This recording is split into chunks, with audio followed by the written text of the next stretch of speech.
He walked through the sealed gate with a badge that already had his photograph on it, and inside, waiting at a desk, was a man who had been declared dead twice. And that man already knew everything. The Crossing. Part 2 of 4. The Dravan-Keslow checkpoint looked exactly like the photograph. That was the first wrong thing. The checkpoint had been sealed for 6 months, but the fence showed no rust.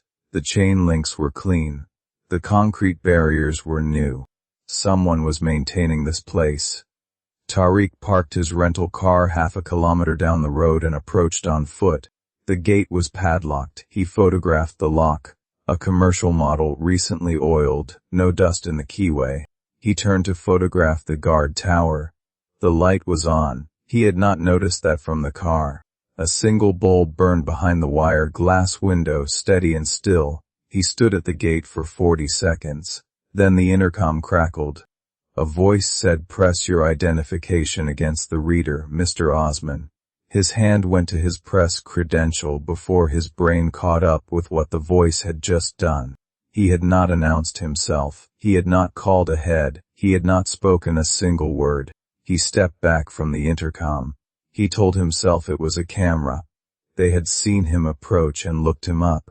That was the rational explanation. He pressed his credential to the reader anyway.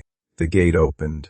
The path inside was lit by a single line of ground, level lights running toward the main checkpoint building. The building itself was dark except for one lit window on the ground floor. He walked toward it. He counted his steps.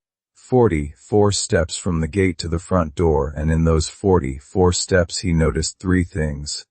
First, no tire tracks in the gravel, despite the clean, maintained condition of the site.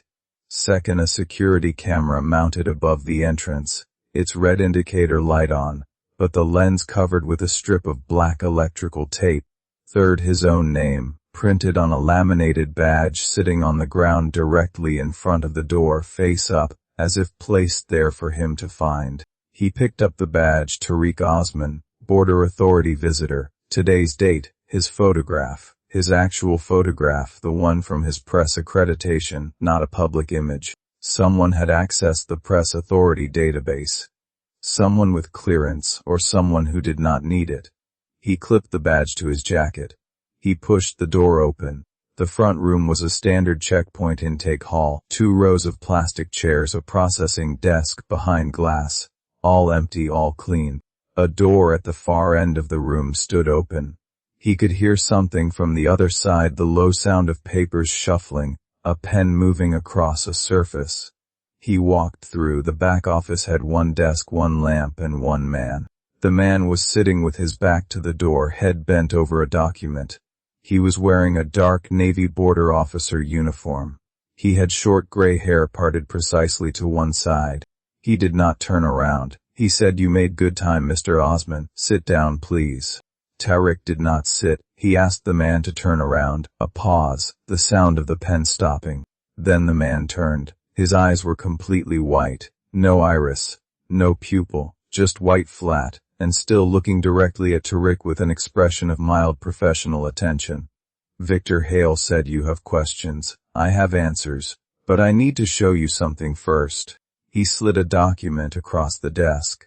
Tariq picked it up with 2 fingers. It was the spreadsheet, the same one from the email. But now there were 4 names struck through, not 3. The newest strike-through was in fresh red ink, still slightly wet. Tariq recognized the 4th name. It was the anonymous caller. The man who had sent him here. He looked up from the document. He asked how. Hale folded his hands on the desk. He said, "The same way they do all of them. I was trying to stop it." Tariq's mouth was dry. He asked who they were. Hale tilted his head slightly to the left. He said, "You already know one of them. You spoke to her this morning at the train station." Tariq went cold. He had spoken to one person at the station, a woman who had asked him for directions to the platform. She had known his name. He had dismissed it. He should not have dismissed it. He looked at the spreadsheet again. His name was still there. But now, beside his name, someone had written a single word in the margin that had not been there before. Soon. Tariq demanded to know who was running this place. Victor Hale stood up from the desk, and Tariq saw that the back of Hale's uniform was completely soaked through with dark dried blood, the stain shaped like hands pressing outward from inside. That's it for part 2. Follow Untold Lores for part 3. Like and subscribe for daily stories.